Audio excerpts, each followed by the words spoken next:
What's going on, people? Ben here from Bateman Talks Tottenham, back with another video of my dad, Paul. Hi. Where today we'll be talking about the latest news regarding Spurs. Just before we started filming, we heard the unfortunate news that Ivan Perisic has suffered an ACL injury in training, a non-contact ACL injury in training, and obviously with an ACL, apparently he's expected to be out till around March, April time, which is really a blow considering his positive start to the season, isn't it? Yeah, coming on as a sub late, but it made a real difference. Yeah. Especially some great crosses. I think Richie's goal was one across from him. I think he's got an assist in almost every game he's come on as a sub this season. You think the Bournemouth game, he didn't get the assist, but he got the main pre-assist for Kulusevski's goal, and it's really going to be a miss, I think, off the bench. Yeah, very much so. Shame. Just as well, we've got Brennan Johnson on deadline day now, isn't it, really? That's right. Yeah, you've got to feel for Perisic. Yeah. Probably very keen, like the others, to do well. Yeah. Yeah, obviously Manos Solomon maybe doesn't have quite the end product yet that Ivan Perisic has, but sort of has the energy for the game, whereas I'm not sure Perisic has the energy at his age nowadays to play 90 minutes. And, I mean, that sort of injury at his age could be sort of the beginning of the end of his career. Yeah, and Solomon's also been described as the best 1v1 there is. Yeah, like I said, I think it really is crucial that we got Brennan Johnson in the end. So, and obviously that means everyone's going to have to step up in Perisic's absence, like Richarlison, etc. Yeah. It does mean we're more likely to see the likes of Johnson and Solomon and Richarlison. So, I guess there's some other ways of looking at it. And then moving on to, don't like talking about him too much. He's not our player anymore, but Harry Kane, if Ole Gunnar Solskjaer said at his time at Man United that he was willing to come to Manchester United and he wanted him at Manchester United, but it was during the pandemic and there wasn't the financial resources to sign him. I mean, kind of confirms what we thought for a while, that Harry Kane was always willing to go, but would equally have happily stayed at Spurs. Yes, I mean... Can't blame him. Yeah, when we were doing well. Him, but that's if this quote's true. Yeah, well, interesting. Ole Gunnar Solskjaer's been on a little bit of a rant today about a lot of stuff to do with Man United, so who knows. But personally, I think it's quite believable. Fair enough. And then moving on to the fan forum that took place last night with Ange, Levy, Son and others, etc., where he stated, linking back to Harry Kane, that they do have a buyback clause in the Bayern Munich deal, which I think is interesting, isn't it? Yeah, it's surprised we've only just found out, really.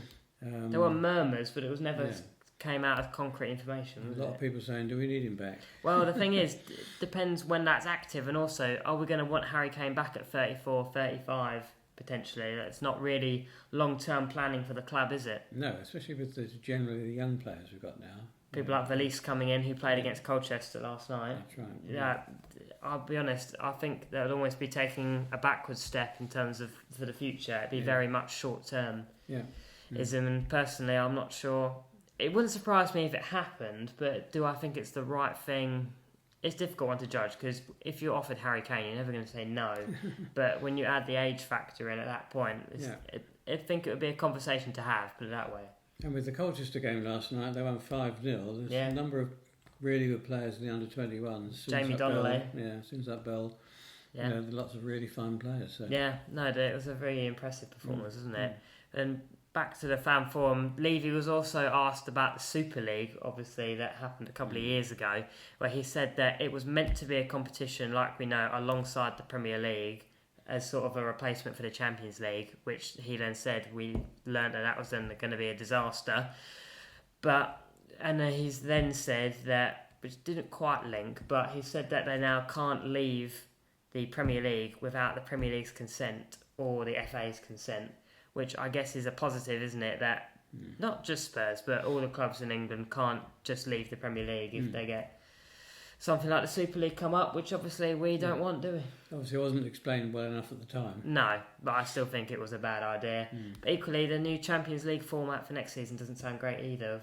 There's so many more games the players having to play. I'm not that convinced on that next season, but I don't think there's an awful lot us saying it is going to do to change it, unfortunately.